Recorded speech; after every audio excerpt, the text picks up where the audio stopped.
에스라서 1장 1절에서 5절까지 거룩하신 하나님 말씀을 제가 다 봉독해 드리겠습니다. 바사왕 고레스 원년에 여호와께서 예레미야의 입을 통하여 하신 말씀을 이루게 하시려고 바사왕 고레스의 마음을 감동시키심에 그가 온 나라에 공포도 하고 조소도 내려 이르되, 바사왕 고레스는 말하노니 하늘의 하나님 여호와께서 세상 모든 나라를 내게 주셨고 나에게 명령하사 유다 예루살렘의 성전을 건축하라 하셨나니 이스라엘의 하나님은 참 신이시라. 너희 중에 그의 백성된 자는 다 유다 예루살렘으로 올라가서 이스라엘의 하나님 여호와의 성전을 건축하라. 그는 예루살렘에 계신 하나님이시라. 그 남아있는 백성이 어느 곳에 머물러 살든지 그곳 사람들이 마땅히 은과 금과 그 밖의 물건과 짐승으로 도와주고 그 외에도 예루살렘에 세울 하나님의 성전을 위하여 예물을 기쁘게 드릴지니라 하였더라. 이에 유다와 베냐민 족장들과 제사장들과 레위 사람들과 그 마음이 하나님께 감동을 받고 올라가서 예루살렘에 여호와의 성전을 건축하고자 하는 자가 다 일어나니. 아멘. 오늘 하나님의 감동으로라는 제목으로 말씀 나눌 때 주께서 또한 감동 주시기를 원합니다. 이제 성경 통독이 3분의 2를 지나게 되면서 여러분 상당히 희망을 가지셔도 좋겠습니다. 어려운 내용들은 대부분 지났고 이제 쉬운, 또 신약에 들어가면 상당히 익숙한 장면들이 많이 나올 것이기 때문에 그렇습니다. 3분의 2 지점에 도달하면서 몇 가지 느낀 점이 있는데요. 한 가지는 우리 성도들께서 상당히 다 피곤하고 바쁜 중에도 사모함으로 말씀을 읽으신다는 것입니다.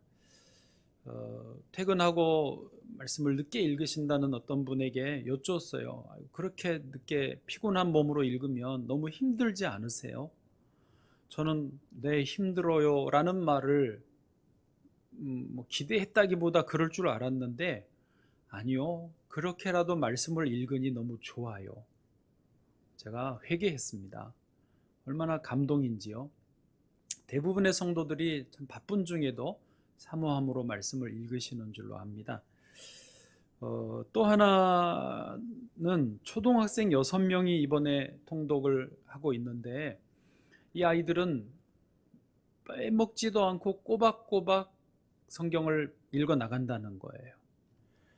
어찌 보면 당연히 그래야 되는 줄 알고 그렇게 하는 것 같기도 하고요. 단독으로 읽거나 아니면 엄마 아빠와 같이 읽거나, 또 읽은 후에는 내용을 나누기도 하고 아니면 혼자 알아서 묵상을 카톡방에 올리기도 한다는 것입니다. 놀라운 것은요, 부모님 말이 아이가 좀 달라진 것 같다는 거예요. 의식을 못했는데 뭔가 변한 것 같다는 거예요. 제가 되물었어요. 뭐가 변했어요? 궁금해서 물었더니 콕 집어서 말하기는 어렵지만은 좀 착해진 것 같다는 표현입니다. 우리는 그 말의 의미가 대략 무슨 의미인지를 알 수 있습니다.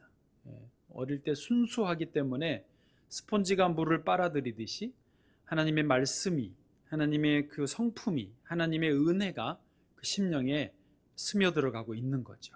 그리고 변화가 되어가고 있는 줄로 믿습니다.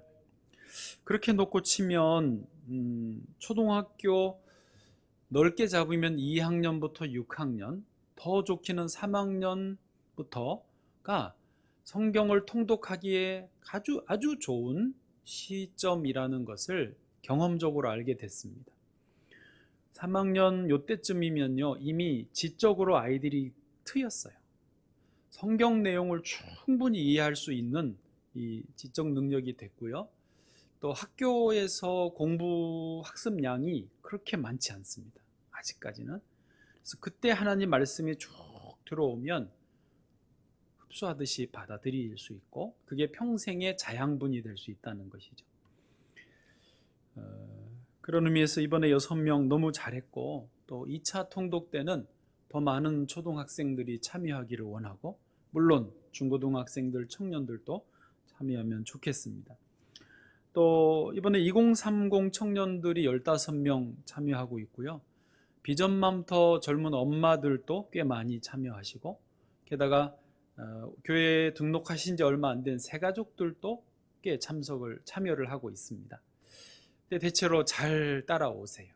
물론 개인적인 편차도 있고 또 상황적인 차이들이 있지만은 대체로 보면 잘 하시는 것이 너무 감사하고 보는 저가 은혜를 받습니다. 다 모두 끝까지 승리하시고, 또 이번에 못하신 분들은 2차를 미리 마음의 준비를 하시면서 참여하시면 좋겠습니다. 자, 이제 오늘 본문 말씀으로 들어가겠습니다. 오늘 본문 말씀은 이스라엘 백성이 예레미야 선지자의 예언대로 포로에서 다시 귀환하는 그 시점의 내용입니다. 예레미야의 예언은 바사왕 고레스 원년에 실제로 성취가 되었습니다. 바사는요, 페르시아입니다. 페르시아는 지금 이란 땅 지역의 원래 작은 소국이었습니다. 그런데 탁월한 리더십과 아주 효율적인 전략으로 말미암아서 당시의 대제국이었던 바벨론을 물리치고 어느새 페르시아가 대제국의 자리에 위치하게 되었습니다. 그 모든 일을 이루었던 선봉에 고레스라고 하는 사람이 있었습니다. 고레스는 그 천하 통일을 하고 자기가 이제 그 제국의 왕으로 즉위한 그 때를 원년으로 삼았어요.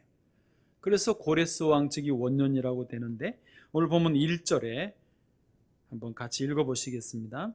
시작.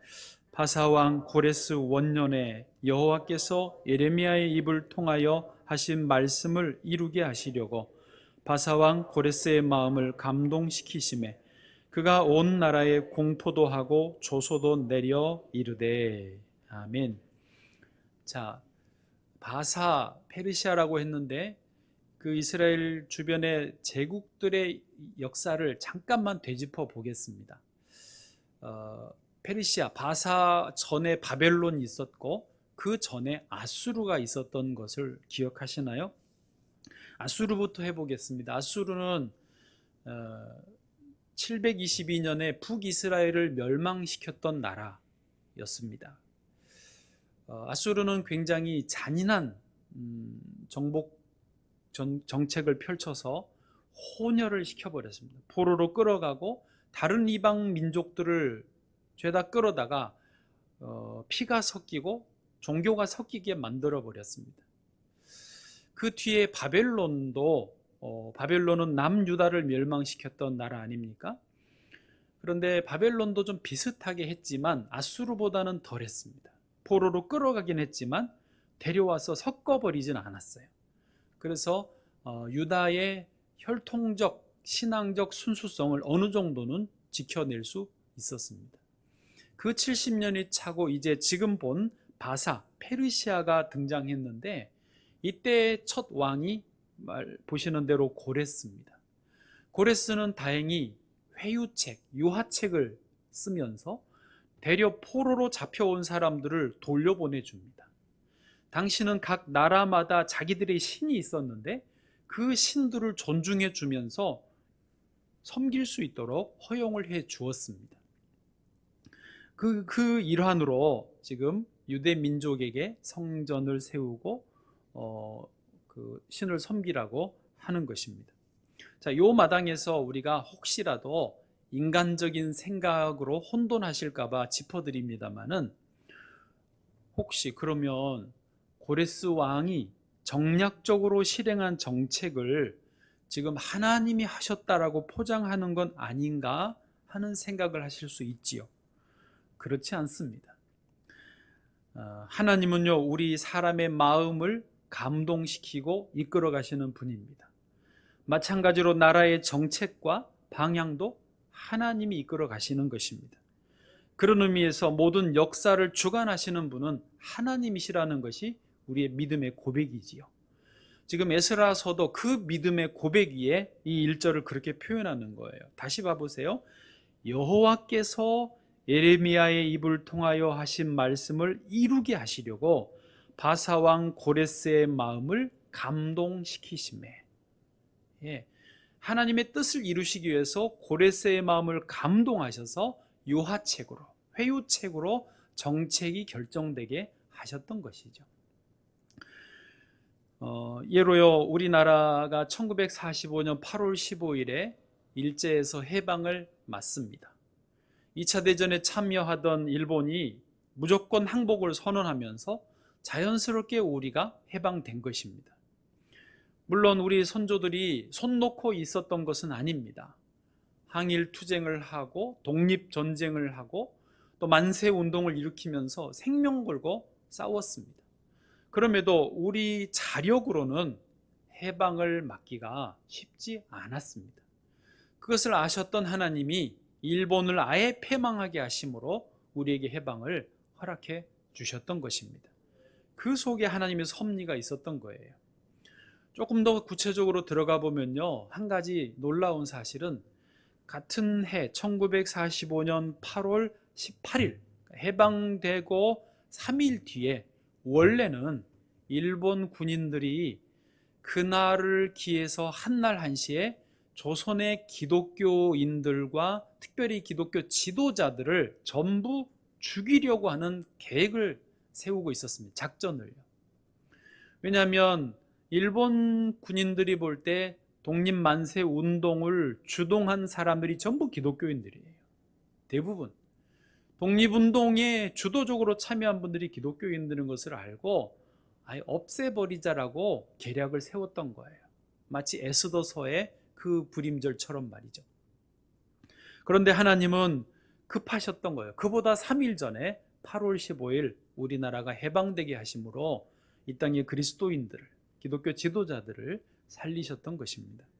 할렐루야. 이처럼 다시 말하지만 하나님은 역사의 주인이세요.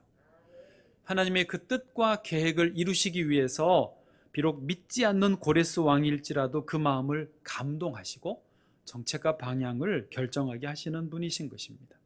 할렐루야. 자, 그렇다면 이제 본론으로 들어가서 중요한 질문을 먼저 합니다.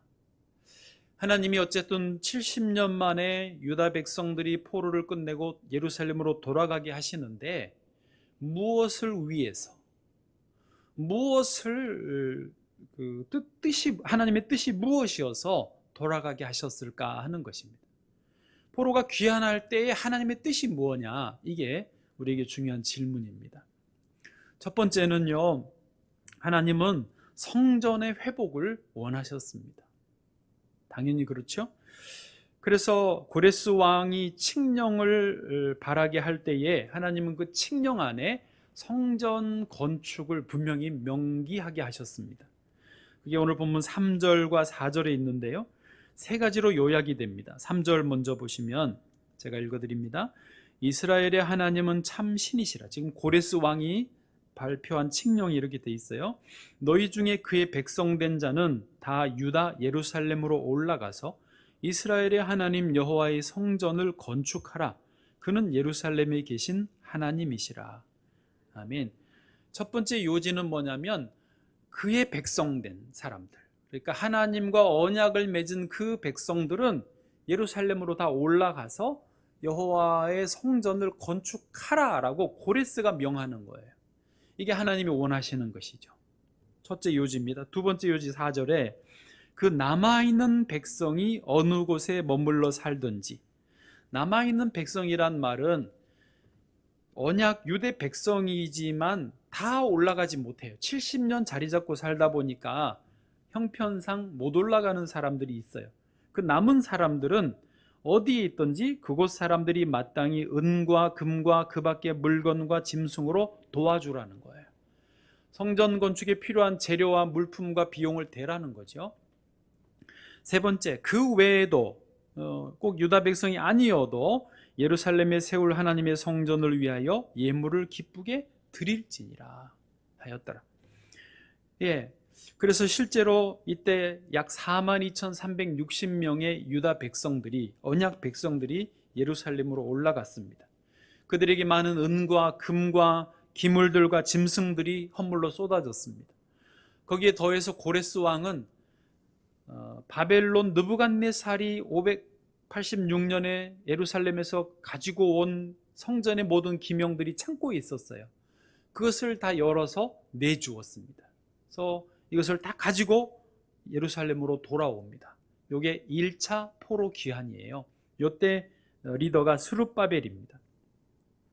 스룹바벨과 42,360명은 폐허가 되어 있는 예루살렘에 다시 성전을 재건하기 위해 무척 노력합니다. 그리고 거의 20년 만에 새롭게 성전을 그 자리에 세웠습니다. 이것이 이 성전이에요.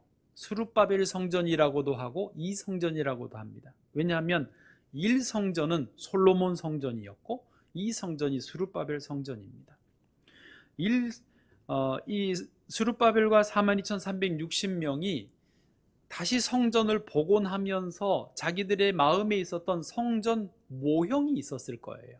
그렇지 않겠습니까? 그 성전 모형이 뭐겠습니까? 1성전이었던 솔로몬 성전이죠.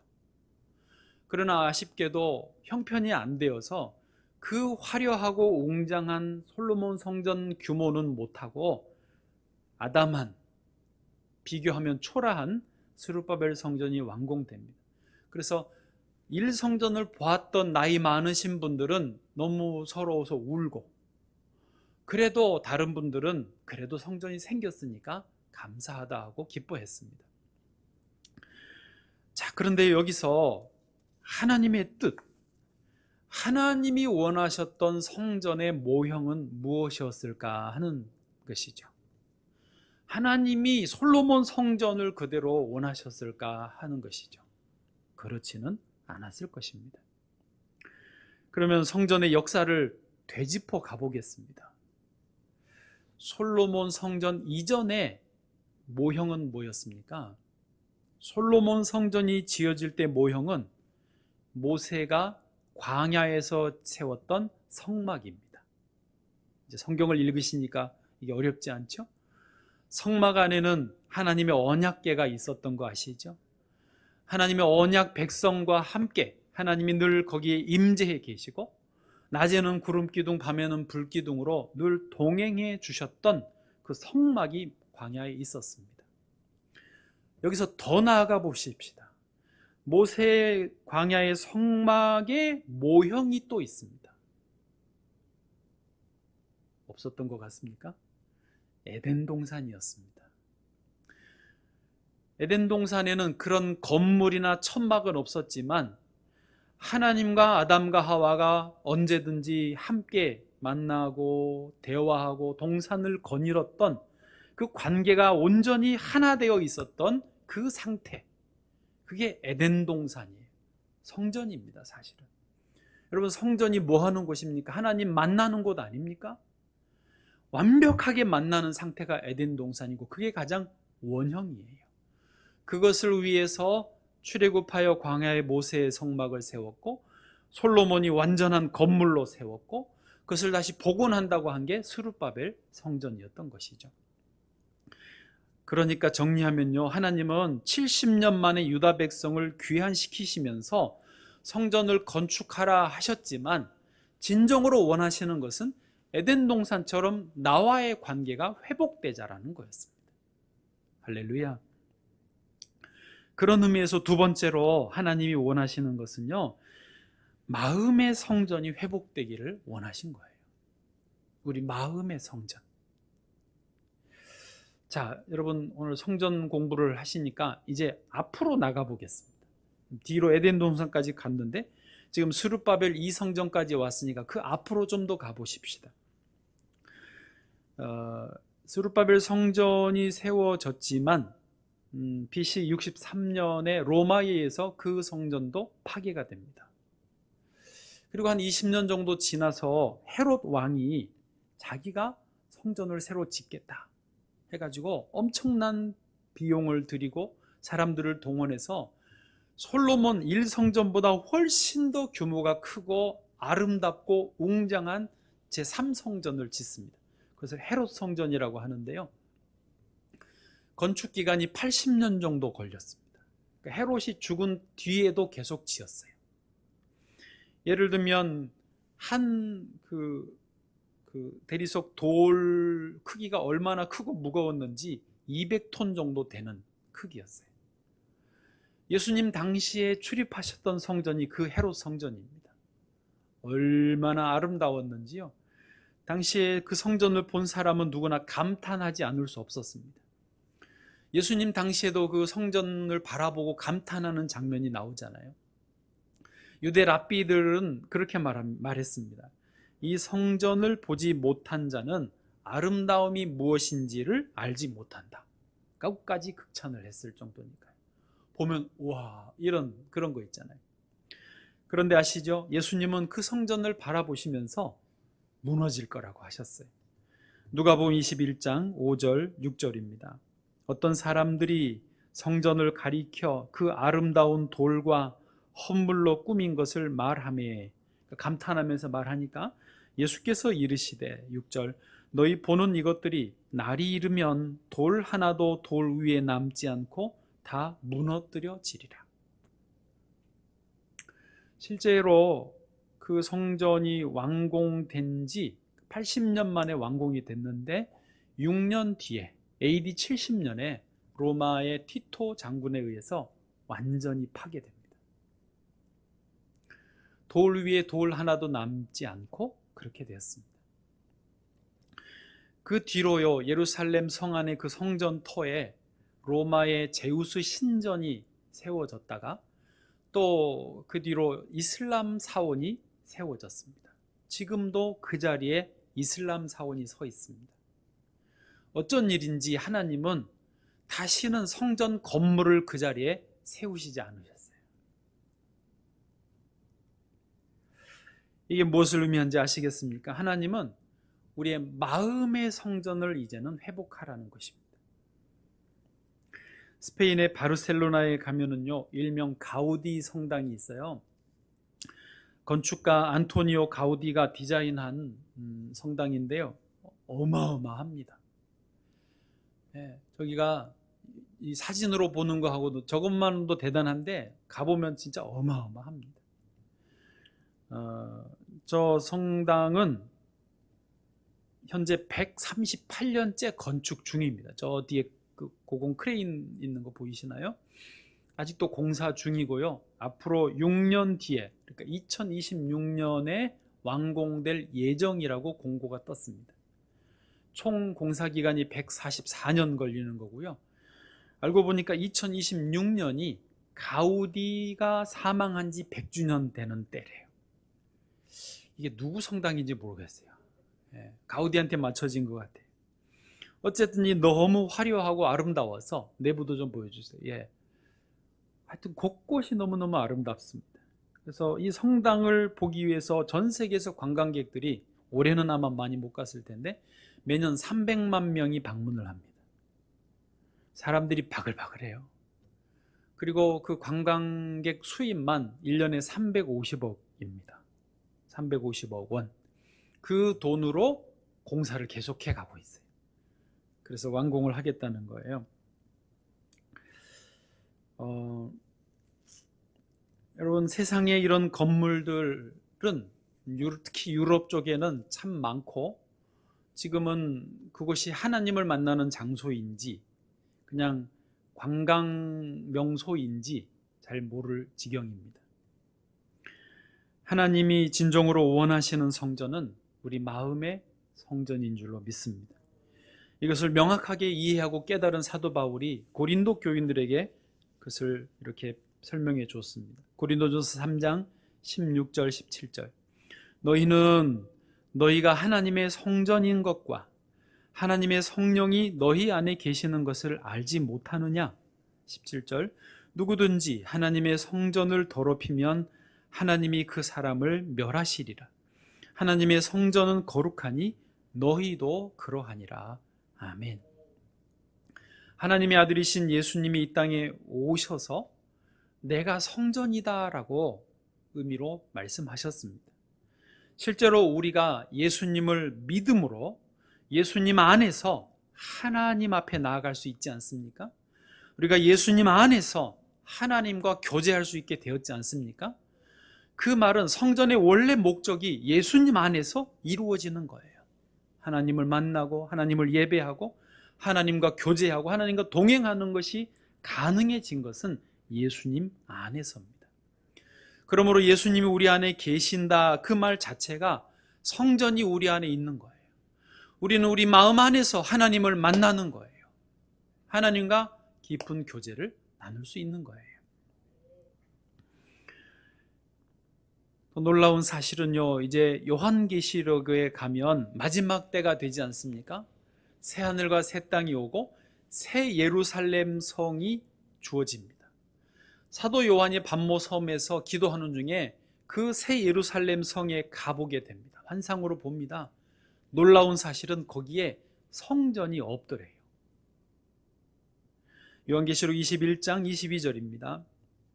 성 안에서 새 예루살렘 성입니다. 내가 성전을 보지 못하였으니 이는 그 이유는 주 하나님 곧 전능하신 이와 및 어린 양이 그 성전이심이라. 아멘. 할렐루야. 23절 마저 읽어보면 이해가 더 되실 거예요. 그 성은 새 예루살렘 성은 해나 달의 비침이 쓸데없으니 이는 하나님의 영광이 비치고 어린 양이 그 등불이 되심이라. 아멘. 예, 성전의 목적은요, 하나님 앞에 나아가는 것입니다. 하나님과 함께 지내기 위한 것입니다. 그런데 새 예루살렘 성에서는 아예 하나님이 거기 계시고 모든 흰옷 입은 백성들이 거기에 이제 자격을 갖추고 있기 때문에 따로 구별된 성전이 필요 없는 거예요. 하나님과 예수 그리스도 안에서 성전된 삶을 우리가 살 수 있게 되어지는 그곳인 것이죠. 그런 의미에서 다시 지금 예루살렘에 왜 하나님이 성전 건물을 안 주시는지 우리는 다 알 수는 없지만 추측은 할 수 있지 않겠습니까? 우리 마음의 성전이 세워져야 된다는 것입니다. 그런 의미로 이제 세 번째로 넘어가면은요, 우리는 마음의 성전을 세우기 위해서 하나님의 감동을 따라야 됩니다. 여러분, 헷갈리시면 안 되는 게 하나님은 지금도 날마다 주일마다 또 인생의 중요한 고비 때마다 감동을 주세요. 우리가 그 감동을 따라야 되는 것이죠. 순종해야 되는 것입니다. 감사하게도 오늘 본문에서 1절에 고레스는 그 하나님의 감동을 따랐습니다. 1절 여호와께서 그 고레스의 마음을 감동시키심에 해서 2절부터 고레스가 그대로 칙령을 내렸지 않습니까? 감동을 따랐어요.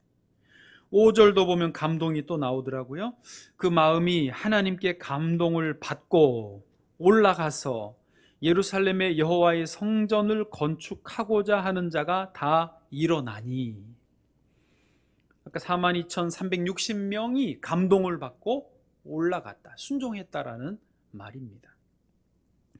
여러분, 하나님이 사람을 감동시키신다라는 뜻은 하나님이 그 인간의 인생 길에 적극적으로 개입하신다라는 말입니다. 그 나라의 왕의 마음에 감동하신다라는 말은 그 나라의 정책에 적극적으로 개입하신다는 말입니다. 오해하지 마실 것은요, 하나님이 그렇게 적극적으로 개입하실 때 그 사람의 정신을 홀려가지고 꾹꾹 해가지고 이리와 정신없이 만드시는, 끌고 가시는 게 아니에요.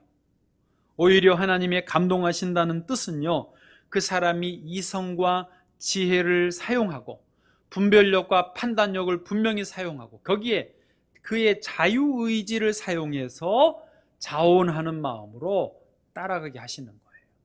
기쁜 마음으로 그렇게 하게 하시는 것이 감동을 따라가게 하는 거예요.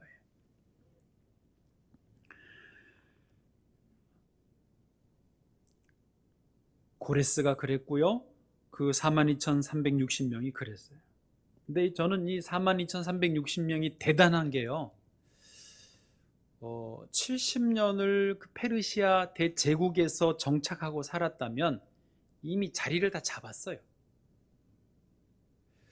제 친구 목사님들 중에 미국에서 한인 목회하는 이들이 있어요. 초반에 한 5년쯤 되었을 때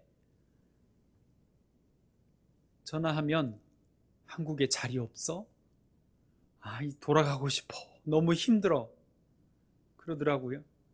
그런데 10년 정도 넘어서니까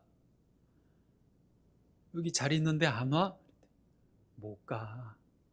애들도 다 여기서 자리 잡았고 나도 이제 가기가 어려워. 난 여기 있어야지. 은퇴하고 나 갈까? 이렇게 10년인데요. 생각이 바뀌어버리더라고요. 상황이 그렇습니다. 여러분, 이분들은요 70년이 지났는데도 하나님의 감동을 따라서 그 좋은 페르시아 제국을 놔두고 폐허밖에 남지 않은 예루살렘으로 올라간 거예요. 대단한 것입니다. 하나님의 감동을 따라가기 위해서는요 상당한 대가를 지불해야 됩니다. 그리고 오직 하나님만을 사모하면서 마음의 성전 세우기 위해 정말 결단을 해야 되어진다는 것이죠. 제가 한 3개월 전쯤에 코로나 때문에 관악산에 자주 올라가는데 금요일 저녁에 올라갔습니다. 그때의 그 시기에 저의 중요한 기도의 제목은 하나님 저와 함께 해주세요 였습니다. 하나님이 함께 하시면 정말 좋겠어요. 정말 지금도 함께 하시지만 그때 1시간 내내 서울 야경을 보면서 거기서 기도하기를 하나님 제가 자각할 수 있도록 함께 해주세요. 하나님 나와 함께 하시구나 이거를 늘 인지할 수 있게끔 저와 함께 해주세요. 계속 그 제목으로 마음으로 묵상하며 기도했습니다. 1시간 정도 기도했을 것 같아요. 갑자기 툭 하고 제 마음에 하나님이 말씀하시는 게 들렸습니다. 제가 신비한 뭘 봤다 그게 아닙니다. 제 마음에 툭 하니 주의 음성처럼 들린 게 있었습니다. 뭐라 그러신지 아세요? 감당할 수 있겠냐? 순간이지만 제가 그 하나님의 질문에 대답을 못했어요. 그 의미가 뭔지 아시겠죠? 하나님이 나와 내가 자각할 수 있도록 24시간 사람들도 느낄 수 있도록 항상 함께 해주시면 제가 그 하나님을 계속 모시고 모든 먹는 것, 자는 것, 만남, 말 한마디 온통 하나님께 다 집중을 해야 되거든요. 하나님 장난감도 아니고 놀이개도 아니고요. 하나님이 주인 되셔서 내게 오시는데 온통 그렇게 해야 되는데 그건 너 감당할 수 있겠냐 그러시더라고요. 가만히 있었어요. 차마 대답을 못하겠다. 대답할 마음이 안 나더라고요. 자신이 없었어요. 그리고 그게 엄청난 도전이 되어서 계속해서 제가 하나님을 모시고 사는 삶, 하나님과 함께하는 삶을 연습하는 중입니다. 훈련하는 중이에요. 쉽지 않아요. 그게 온전히 될 줄로 믿습니다. 마음의 성전을 세우는 것이죠. 강은 흘러가면서 자기가 바다인 줄 안답니다. 안 물어봐서 모르겠지만 누가 책에 그렇게 썼어요. 그게 마음에 들어요. 그러다가 바다를 만나고 나서야 부끄러워하면서 나는 강이었구나, 바다가 아니었구나, 그걸 깨닫는다는 것이죠. 그리고 비로소 그 강은 바다가 된다는 거예요. 여러분, 우리 그리스도인들에게 하나님이 계속 감동을 주시는데 내 자유의지로 따라가는 사람, 순종하는 사람들은요 강에서 바다가 되는 그런 역사가 있을 줄로 믿습니다. 지금 우리 교회가 국가 사회적인 위기를 지나면서 묘하게 비난의 대상이 되고 있습니다. 억울할 수도 있겠지만 또 비난하는 이유 중에 하나는 타당합니다. 뭐냐면 교회가, 교인들이 너무 교회 안에만 몰려 있었다라는 거예요. 건물 안에 우리끼리만 있었다라는 거예요. 대사회적으로 좀 더 적극적이지 못했다라는 거죠. 우리가 일제시대 때 그리스도인들이 앞장섰던 것처럼 한국 전쟁 당시에 그리스도인들이 목숨 걸고 어려운 사람들을 도왔던 것처럼 그러지를 못하고 지금은 그냥 안에만 있는다는 거죠. 여러분, 우리 이때에 하나님의 감동을 따라야 될 줄로 믿습니다. 하나님이 예배당에서 모이지 못하고 이렇게 각자 흩어져서 예배를 드리시게 하는데도 하나님의 뜻이 있는 줄을 우리는 믿습니다. 그 뜻이 마음의 성전을 세우면서 우리 있는 그곳, 가정과 일터와 지역사회와 이 국가사회 안에서 그리스도인으로서, 성전된 그리스도인으로서 할 일이 무엇인지를 눈여겨 살피고 그 일을 감당하라는 것이죠. 그렇게 될 때에 우리에게 놀라운 바다 같은 은혜가 새로 임하게 될 줄로 믿습니다. 가우디 성당에 그런 그 건물의 그런 가치보다 훨씬 더 어마어마한 가치가 다시 우리에게 주어질 줄로 믿습니다. 하나님의 경륜의 바다로 우리가 나아가기를 원합니다. 우리 모든 자녀들도 이 길로 따라가기를 원합니다. 주께서 놀라운 일을 이루실 줄로 믿습니다. 기도하겠습니다.